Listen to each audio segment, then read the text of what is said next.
ଥରେ ତାନେଶ୍ୱରୀ ବନରେ ବାର୍ଷିକ ନବଦିନାତ୍ମକ ଶରତକାଳୀନ ଶାରଦୀୟ ଦୁର୍ଗୋତ୍ସବ ପୁଣି ମହା ଆଡ଼ମ୍ବରରେ ପାଳିତ ହେଉଛି। ଆଜି ହେଉଛି ଷଷ୍ଠୀ। ଆଜି ବେଲବରଣ, ଆଜି ମାଆଙ୍କର ମାତଙ୍ଗୀ ବେଶ, ବେଲବରଣ ଆଉ ଚଣ୍ଡୀପାଠ। ଆସନ୍ତାକାଲି ପଞ୍ଚମୀ ହୋମ ବିରଜାଙ୍କର ହେଇଥିଲା। ଆଉ ଆଜି ଦୁର୍ଗାଙ୍କର ବିଲ୍ୱବରଣ, ବିଲ୍ୱ ଅଧିବାସ। ଆମର ଏଠୁ ଅନତି ଦୂରରେ ଶଙ୍ଖତ୍ରାସ୍ତ କୈବର୍ତ୍ତ ସାହିସ୍ଥ ବାସଳୀ ମନ୍ଦିର ପାଖରୁ ଆଜି ଘଣ୍ଟ ଛତା କାଳି ପଟୁଆରରେ ଠାକୁରାଣୀ ଯିବେ।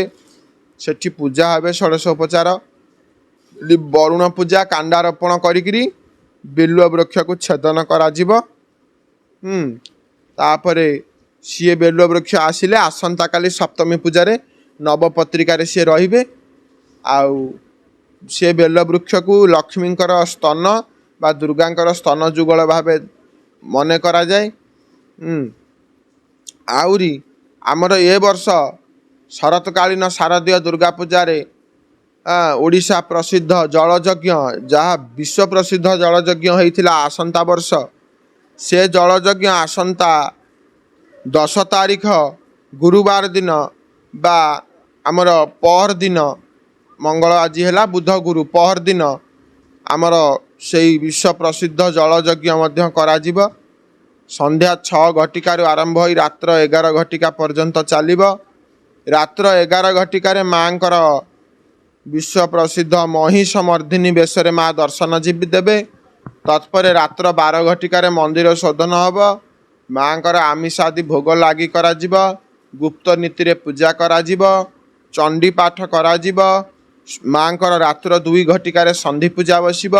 108 ପାଟଶାଢ଼ୀ, 108 ପଇଡ଼, 108 ବେଲମାଳ, 108 ଭୋଗହାଣ୍ଡି। ସମସ୍ତ ନିଯୋଗୀମାନେ ମଠା ପାଟ ପିନ୍ଧି ମାଆଙ୍କର ଭୋଗହାଣ୍ଡି ବୋହିବେ। ଆମ ରାଜଗୁରୁ ପଣ୍ଡିତ ଯେଉଁମାନେ ସବୁ ବରଣ ହୋଇଛନ୍ତି, ସେମାନେ ଆମର ଏସନ ପଣ୍ଡିତ ରୁଦ୍ର ନାରାୟଣ ମିଶ୍ର ରାଜଗୁରୁ ଭାବେ ବରଣ ହୋଇଛନ୍ତି। ଆଉ ସତ୍ୟଜିତ ନନ୍ଦ, ଏମାନେ ସବୁ ରାଜଗୁରୁ ପଣ୍ଡିତ ବରଣ ଆଚାର୍ଯ୍ୟ ବରଣ ହୋଇଛନ୍ତି।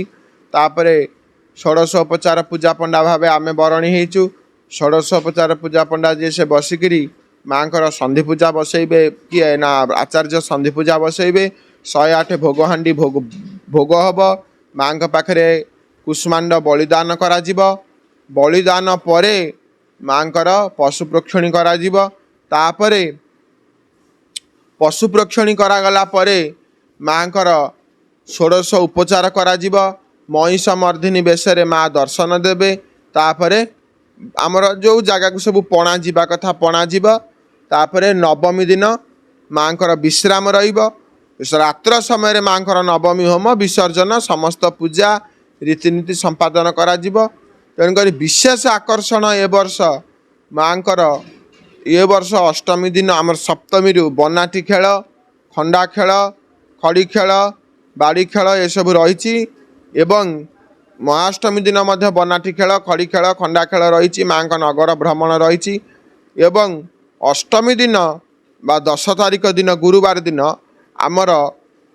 ଆମର ସନ୍ଧ୍ୟା 6 ଘଟିକା 30 ମିନିଟରେ ଜଳଯଜ୍ଞ ଆରମ୍ଭ କରାଯିବ। ସମସ୍ତଙ୍କୁ ଅନୁରୋଧ, ଜଳଯଜ୍ଞରେ ଯୋଗଦାନ କରନ୍ତୁ। ଯେଉଁମାନେ କହୁଛନ୍ତି କେମିକାଲରେ ଯଜ୍ଞ ହେଉଛି, ନିଜ ସାଥିରେ ଶୁଦ୍ଧପୂତ ଭାବରେ ଗୃହରୁ ପାଣି ନେଇକି ଆସନ୍ତୁ।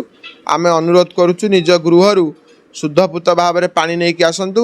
ସେ ପାଣିକୁ ଆହୁତି ଦିଆଯିବ। ଆପଣମାନଙ୍କୁ ଅନୁରୋଧ, ସମସ୍ତେ ଆସି ସନ୍ଧ୍ୟା 6 ଘଟିକାରେ ଉପସ୍ଥିତ ହୁଅନ୍ତୁ। ଜଳଯଜ୍ଞ ଦେଖନ୍ତୁ। ଜଳରେ ନିଜେ ଆଣିଥିବା ଜଳ ଘୃତରେ ଆହୁତି କରନ୍ତୁ ଏବଂ ନିଜର ଆତ୍ମସନ୍ତୋଷତା ଲାଭ କରନ୍ତୁ। ଜୟ ଗୁରୁଦେବ, ଜୟ ମା ଭଗବତୀ। ଆର ବର୍ଷ ଯେଉଁ ଘଟଣା ଘଟିଥିଲା, ପାଣିରେ ଦୀପ ଜଳିବାର କଥା, ଅନେକ ଭକ୍ତ ମଧ୍ୟ ଉତ୍କଣ୍ଠାର ସହିତ ଅଛନ୍ତି ଯେ ଅଷ୍ଟମୀ ଦିନ ଦାନେଶ୍ୱରୀ ବନରେ ପାଣିରେ ଦୀପ ଜଳିବେ। ତା ବିଷୟରେ ବାବା, ଆର ବର୍ଷ ଜଳିଥିଲା, ଏ ବର୍ଷ ବି ଜଳିବ, ସେଥିରେ କିଛି ନାହିଁ। ସବୁ ଭକ୍ତମାନେ ଦେଖନ୍ତୁ, ସମସ୍ତେ ଆସନ୍ତୁ, ତା ମଧ୍ୟ ଉପସ୍ଥିତ ରହିବ। ଆର ବର୍ଷ ଆମର ଯେହେତୁ ଲୋକ କିଛି ସନ୍ଦେହ କରିଥିଲେ, ସେଥିପାଇଁ ଏ ବର୍ଷ ଅନୁରୋଧ, ନିଜ ସାଥିରେ ଜଳ ଆଣିବେ। ଆର ବର୍ଷ ଜଳିଥିଲା, ଏ ବର୍ଷ ଜଳିବ, ସେମିତି କିଛି ନାହିଁ। ଯାହା ହେଇଥିଲା ସେଇଟା ହେଉଛି, ହେବ।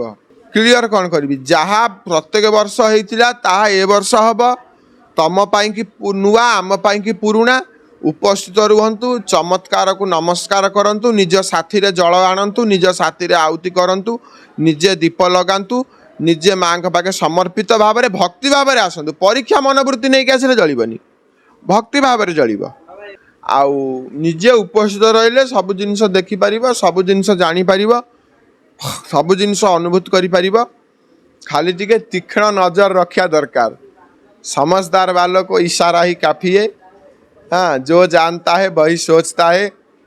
हाँ इस दुनिया 2 दिन का खेल घर है आकु जानो आउ प्रकृत चमत्कार को देख चमत्कार बोली किछि नहीं किंग चमत्कार मस्ती चमत्कार केवल होउची मनीष जानिछि मरिबा सत्व भी से निजर आयु बल को वृद्धि कराए एतिकी होउची कथा आसन उपरे बसिबा कथा आर वर्ष मध्य मु तुमको क्लियर करथिली ये होउची साधनार समय तेणु करिकिरी से साधना आमे करूचु एवं से साधनार समय पुणी थरे साधना सरीगला परे पुणी से स्थान पूजा हब अष्टमी दिन पुणी से दृश्य को समस्ते देखिबे समस्त जलदान यज्ञ रे योगदान करंतु जल आहुति करंतु निज साथी रे दीप आणंतु एतिकी माँ के पाखे कामना रोगमुक्त शोकमुक्त भयमुक्त व्याधिमुक्त समस्ते हुवंतु सचराचर विश्व ब्रह्मांड रे अनंतंकर महिमा विख्यात हो ये जो भंड पाखंडी सब बुलुचंती तुलसी पकाउचंती सेमानकर सब प्रभु तांको सद्बुद्धि दियंतु विनाश न करंतु सद्बुद्धि दियंतु एतिकी माँ के पाखे कामना।